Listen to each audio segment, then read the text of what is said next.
Yo tout le monde, c'est Little Rebeu, et aujourd'hui je vais parler d'un sujet dont j'avais déjà parlé il y a de cela quelques mois, c'est Area no Kishi.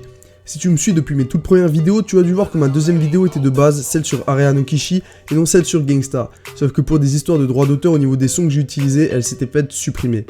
Maintenant que je m'en sors un peu mieux au niveau du montage, tout ça, j'ai décidé de retravailler cette vidéo pour qu'il n'y ait plus de soucis là-dessus. Alors rassure-toi, si tu fais partie de ceux qui l'avaient déjà vu, ce ne sera pas du copier-coller de la première version. Que ce soit au niveau du son, du montage et du reste, ce sera différent, même s'il y a encore quelques similitudes. Après si ça se trouve, tu pourrais préférer la première version, mais ça c'est à toi de me le dire, juste après l'intro.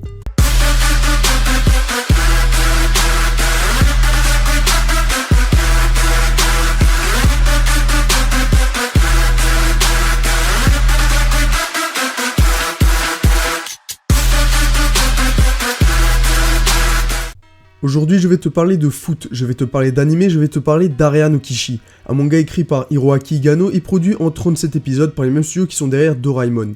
Alors de quoi ça parle? L'histoire est assez simple. On s'intéresse à Kakeru et Suguru Aizawa, deux frères passionnés par le football mais avec un destin différent. Le petit frère Kakeru a décidé d'être entraîneur pour des raisons que je ne vais pas spoiler, tandis que le second est joueur pour l'équipe nationale du Japon et il est considéré comme le prodige du pays. Ces deux frères partagent le même rêve, jouer la Coupe du Monde. Petite anecdote, le titre d'Area no Kishi signifie le chevalier du terrain, une référence au fait que le buteur est souvent appelé le fer de lance, d'où l'allusion à un chevalier. Et si tu te demandes pourquoi on appelle le buteur comme ça, c'est tout simplement parce que c'est lui qui est censé terminer les offensives, ou mettre le coup de grâce si tu préfères. Jusque là tu te dis que tu vas voir le schéma classique où les deux frangins vont grandir avec des level up easy et lâcher des frappes du météore ou des Kamehameha tirs du milieu de terrain pour mettre le but de la victoire de la dernière seconde de la Coupe du Monde. Non, pas vraiment. Et pour cause, Suguru, le prodige beau gosse trop dark, idole du Japon qui a déjà fait le tour du monde, tout ça, meurt d'une barre de métal qui le transperce directement en touchant ses organes vitaux. Tu t'y attendais pas, avoue. Moi non plus, j'étais pas préparé à ça, et non, ce n'est pas du spoil, il y a 37 épisodes et ça se passe à l'épisode 2.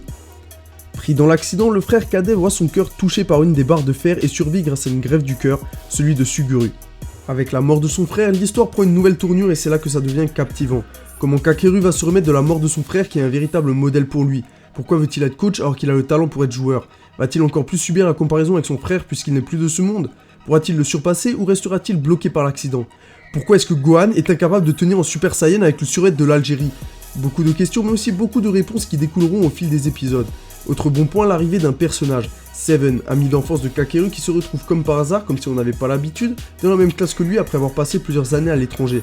Son arrivée est une bonne chose puisqu'elle permet de développer l'histoire au-delà des deux frères Aizawa. Son histoire dans un autre continent et le fait qu'elle essaie de le cacher permet d'attiser la curiosité et de s'imaginer plusieurs scénarios. Au-delà de ça, elle apporte aussi un petit côté fanservice avec le reste de l'équipe féminine. C'est pas aussi présent que dans Fairy Tail, mais c'est toujours mieux que rien. Pour ce qui est du manga, l'auteur a un style plutôt classique. Il joue sur de petits traits de part et d'autre pour faire paraître une certaine vitesse. Là où ça varie par rapport à d'autres mangas, c'est qu'il en met sur des zones spécifiques pour donner une impression de vitesse réelle, et pas une vitesse de ouf style Flash ou Sonic. Une caractéristique propre à ce manga qui rend son dessin particulier. C'est pas un truc de ouf, mais c'est déjà ça. Après, tu t'en doutes, il y a quand même quelques points négatifs à Area no Kishi. Pour commencer, Kakeru n'est pas Suguru, il n'a pas confiance en lui, il se plaint souvent de ne pas être à la hauteur. En gros, c'est comme lui, sauf que lui, il risque de mourir, pas de perdre un match de foot. Autre chose, Kakeru possède un coup spécial, l'astuce phi qu'il vend dans le manga et l'anime comme un geste exceptionnel digne du Genkidama de Goku ou du Hadouken de Ryu. Alors qu'en réalité, il ne s'agit là que d'un grand pont, un geste aussi banal et récurrent que des bourges dans High School DxD. Et enfin, et c'est là le plus grand défaut de ce manga, c'est le manque énorme de background des personnages. Mis à part Kakeru, Suguru et Seven, quasiment tous les autres personnages ne sont pas travaillés ou alors vraiment très peu et restent très fades. Ça donne une impression que l'histoire a été bâclée pour que Kakeru progresse plus vite. Bien sûr, il y a d'autres points dont je n'ai pas parlé, comme le dédoublement de personnalité façon Yu-Gi-Oh de Kakeru, ou encore la morphologie bizarre de Ryuichi d'un épisode à un autre, mais ce serait trop t'en raconter et te gâcher le plaisir de découvrir par toi-même. Voilà, cette vidéo est à présent terminée. Si la vidéo t'a plu, n'hésite pas à liker, t'abonner et surtout à donner ton avis dans les commentaires. Et si tu as vu Area no Kishi, n'hésite pas non plus à donner ton avis sur ce manga dans les commentaires. Sur ce, porte-toi bien et à la prochaine. Ciao!